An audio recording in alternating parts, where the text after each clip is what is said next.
आज हम बात करेंगे अफ्रीका का सबसे नया देश दक्षिणी सूडान, जहां 500 से ज्यादा लोग मारे जा चुके हैं। क्या है वजह, जानेंगे। यहां का आर्थिक स्थिति को जानेंगे। क्या है सच्चाई, ये सिर्फ सत्ता की लड़ाई है या एक और गृहयुद्ध की शुरुआत?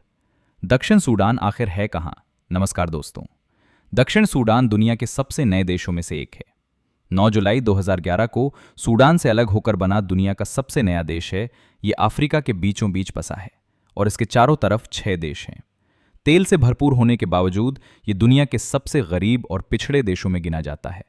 यहाँ की सच्चाई ये है, सिर्फ 15% लोगों के पास मोबाइल है। सड़कों की हालत इतनी खराब कि नाव ही सबसे बड़ा सहारा है। आज भी किसी इंसान की दौलत उसके मवेशियों की गिनती से आंकी जाती है। यहां पर अचानक हिंसा क्यों भड़क गई? असल कहानी शुरू होती है सत्ता से। देश के राष्ट्रपति हैं सल्वा कीर, जो डिंका समुदाय से आते हैं।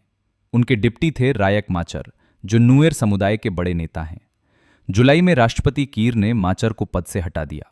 यहीं से राजनीति ने जातीय हिंसा का रूप ले लिया। डिंका बनाम नुएर और बंदूकें निकल आईं। राष्ट्रपति कीर का आरोप है माचर के समर्थक सैनिकों ने तख्ता पलट की कोशिश की, लेकिन माचर कहते हैं ये सब झूठ है, मुझे फंसाया जा रहा है। हकीकत यह है कि माचर खुलकर राष्ट्रपति की आलोचना कर रहे थे। वो पार्टी अध्यक्ष पद के लिए कीर को चुनौती देने वाले थे। यानी सवाल यह उठता है, क्या यह सच में तख्ता पलट था या सत्ता बचाने की सियासत? जमीन पर हालात इतने खराब हैं कि स्थिति बहुत डरावनी है।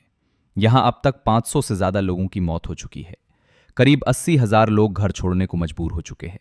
विद्रोही सैनिकों ने तेल वाले इलाकों पर कब्जा कर लिया। बोर और बेंटू जैसे बड़े शहरों पर लड़ाई संयुक्त राष्ट्र तक कह चुका है। ये हालात सीधे गृह युद्ध की ओर बढ़ रहे हैं। दुनिया क्यों परेशान है? दक्षिण सूडान का तेल पूरी दुनिया के बाजार से जुड़ा है। अगर यहां तेल उत्पादन रुका तो अंतर्राष्ट्रीय तेल कीमतों पर असर होगा। अफ्रीका में और अस्थिरता, शरणार्थियों का संकट में आ सकते हैं। इसीलिए अमेरिका, यूएन और अफ्रीकी देश सब चिंता में हैं। संयुक्त राष्ट्र के 7,500 सैनिक पहले से मौजूद और सैनिक भेजने की तैयारी में हैं। अफ्रीकी देशों ने बातचीत की पहल की, लेकिन माचर की शर्त साफ है, जब तक मेरे समर्थक नेताओं को रिहा नहीं किया जाएगा, बातचीत नहीं होगी।